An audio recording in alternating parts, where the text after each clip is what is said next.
Hi friends, இன்னைக்கு veg cutlet எப்படி பண்ணலான்னு பார்க்கலாம். வீடியோக்குள்ள போறதுக்கு முன்னாடி நீங்க இந்த சேனலை சப்ஸ்கிரைப் பண்ணலனா வீடியோக்கு கீழ இருக்க ரெட் கலர் சப்ஸ்கிரைப் பட்டனை பிரஸ் பண்ணி சப்ஸ்கிரைப் பண்ணுங்க. பக்கத்துல இருக்க பெல் ஐகானும் கிளிக் பண்ணுங்க. இன்னைக்கு கட்லெட்க்கு நான் மைதா யூஸ் பண்ண போறேன். மைதா ஹெல்த்தி இல்ல நீங்க ஃபீல் பண்ணீங்கன்னா கார்ன்ஃப்ளவர் மாவும் யூஸ் பண்ணிக்கலாம். 2 டேபிள்ஸ்பூன் மைதால கொஞ்சமா வாட்டர் ஆட் பண்ணி மிக்ஸ் பண்ணி வச்சிருக்கேன். Next bread crumbs.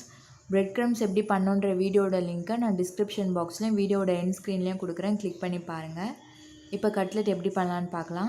Stove on பண்ணி ஒரு கடாயில் 3 டேபிள் ஸ்பூன் ஆயில் ஆட் பண்ணிக்கிறேன். ஒரு சின்ன வெங்காயம் பொடியாக கட் பண்ணி ஆட் பண்ணிடலாம். வெங்காயம் ரொம்ப நேரம் வதங்கணும்னு அவசியம் இல்லை, 1 நிமிஷம் வதங்கினாலே போதும்.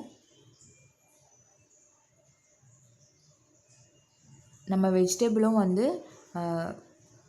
பாதி அளவுக்கு தான் வேக வைக்க போகிறோம். ஏன்னா இதை நம்ம ஃப்ரை பண்ண போகிறதுனால கொஞ்சம் வெந்தாலே போதும். இதில் 2 பச்சை மிளகாய் பொடியாக நறுக்கி ஆட் பண்ணுறேன். 1 கைப்பிடி அளவுக்கு கோஸ், 1 கைப்பிடி அளவுக்கு கேரட், 1 கைப்பிடி அளவுக்கு பச்சை பட்டாணி ஆட் பண்ணுறேன். நீங்கள் இது கூடவே பீன்ஸ், காலிஃப்ளவர் இந்த மாதிரி வெஜிடபிளும் ஆட் பண்ணலாம், நல்லாயிருக்கும்.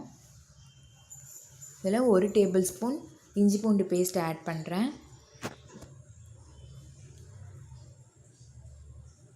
1/4 டேபிள் ஸ்பூன் மஞ்சள் தூள், 1/2 டேபிள் ஸ்பூன் மிளகாய் தூள், 1/2 table spoon garam masala add பண்ணுறேன். தேவையான அளவு சால்ட் ஆட் பண்ணிக்கோங்க.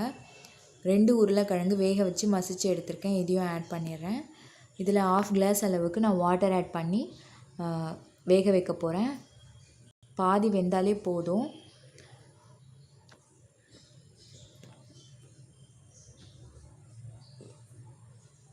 இப்போது உங்கள்கிட்ட மேஷர் இருந்தால் மேஷர் யூஸ் பண்ணி மேஷ் பண்ணிக்கோங்க.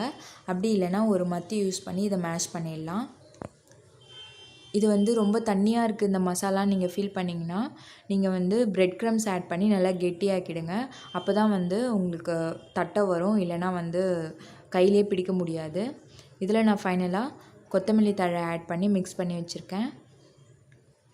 இப்போது இதை வடை மாதிரி தட்டிட்டு இதை மைதாவில் டிப் பண்ணி பிரெட் க்ரம்ஸில் டிப் பண்ணி இந்த மாதிரி எடுத்திருக்கேன்.